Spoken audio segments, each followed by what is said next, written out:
Hello everybody, welcome to Beyond the Boards, and today we have our first episode in our ECG series. The first thing that I want to start this video off with is what one of our highly astute cardiology professors has always told us, and that is there is no spot diagnosis in the ECG. You always have to look at the patient and take the clinical circumstances into consideration, and then interpret the ECG as such. At the end of the day, you want to treat the patient, not just the ECG. The other thing that I would highly encourage you to do when you're looking at an ECG is to be systematic with your approach. And the first thing that I like to do when looking at an ECG is to check the name, the date, the calibrations, and once I make sure those are in order, only then I can proceed to actually looking at the ECG. So I just take a quick scan at the whole ECG and see if there's anything that catches my eyes immediately. And obviously the striking features here are the wide QRS complexes and the ST segment elevations and depressions. Then we can go into the details of the EKG. I like to start by trying to find the P waves.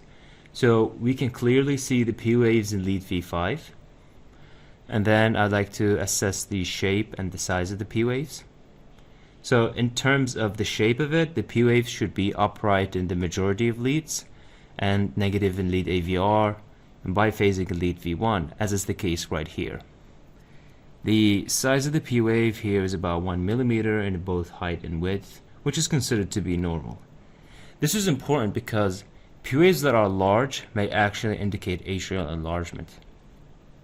For example, if the height of the P wave is more than 2.5 millimeters in lead 1, 2, 3, or AVF, then this may indicate right atrial enlargement. And then I check if all the P waves are of the same morphology, since arrhythmias like multifocal atrial tachycardias can have P waves of multiple morphologies. And in this ECG, all of them look similar. You can also see that each QRS complex is preceded by a P wave, and that there are no dropped P waves. Contrast this to cases of AV dissociation, like a third-degree AV block, in which the P waves will be independent of the QRS complexes. Then I look at the PR interval. As you can recall, this is the space between the beginning of the P waves and the beginning of the QRS complex. We have to see if it's prolonged or not, and whether it's constant or not. Normally, it should be less than 5 millimeters, which is the case here.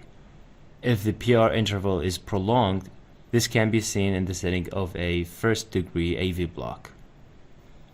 The PR interval should also be constant, like we have in this case, since a prolonged or changing PR interval can be associated with AV blocks. And then I make sure there are no PR depressions, which are mostly associated with pericarditis, a differential that should be in mind when assessing the patient with chest pain. So the findings of a normal P wave that is preceding each QRS complex with constant and normal PR interval make this a sinus rhythm. And then next we can look at the QRS complex itself. The first thing that I like to do is assess the width of it. It's normally less than 3 millimeters or 120 milliseconds, but you can clearly see that they are bigger than that. The most important differential for wide QRS complexes in the setting of sinus rhythm is a bundle branch block. But other causes of wide QRS complexes include ventricular arrhythmias, complete heart blocks, and the side effects of certain drugs. In this case, it's most likely a left bundle branch block, because if you look at the lateral leads, so leads 1, 2, AVL, V5, and V6, you can see that the QRS complexes are composed mainly of a wide, notched, and slurred R wave.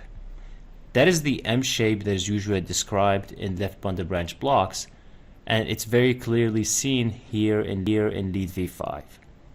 In leads V1 and V2, there is a big S wave, which is also consistent with a left bundle branch block. Now, usually there is a notch here, which makes it look like a W. It's not seen here, but you don't need it to diagnose left bundle branch blocks. The other thing you can find in a left bundle branch block is loss of septal Q waves in the lateral leads. So as you can clearly see, there are no Q waves in these leads. Although you may find a small Q wave within lead AVL, but that's just the one exception, and we also don't have that either in this case. The other thing that you can find are the ST segment changes or the T wave changes.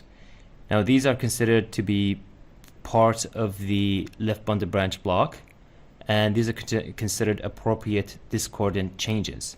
So when the QRS complex is positive, as in lead V6, it's accompanied by ST segment depressions and D wave inversions, so they are in the opposite direction.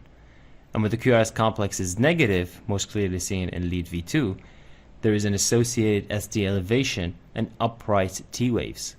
So the ST segment changes and T waves are in the opposite direction of the QRS complexes. And that's good because concordant changes, so when they face in the same direction as the QRS complexes, these are considered abnormal and they may represent ischemic changes, especially if a patient presents with chest pain. And also they're considered abnormal if the ST elevations are too excessive. And the way you can gauge that is that if it's more than 25% of the preceding S wave, that is at least according to the Smith criteria, or more than 5 millimeters according to the Scarboza's criteria. And this ECG, there are no concordant changes and the ST elevations aren't too excessive. So none of the criteria of ischemia apply here, like the Scarboza criteria, the Smith criteria, or the Barcelona criteria. So obviously when we're interpreting this ECG, it should be within the clinical context. But when you're assessing left bundle branch blocks, watch out for any ischemic changes which might be there. And if you want to learn how to diagnose a STEMI in the setting of left bundle branch block, I have made a separate video talking about that and the criteria used for it. So to summarize, our interpretation of this ECG is sinus rhythm with a heart rate that is regular of about 75 beats per minute with left bundle branch block. There are no concerning ischemic changes in this ECG, but obviously if there is a strong suspicion for acute coronary syndrome, a specialist can make the call of what to do next. Thanks everybody for watching this video. If you want more of this series, let me know in the comments. Give this video a like and see you later.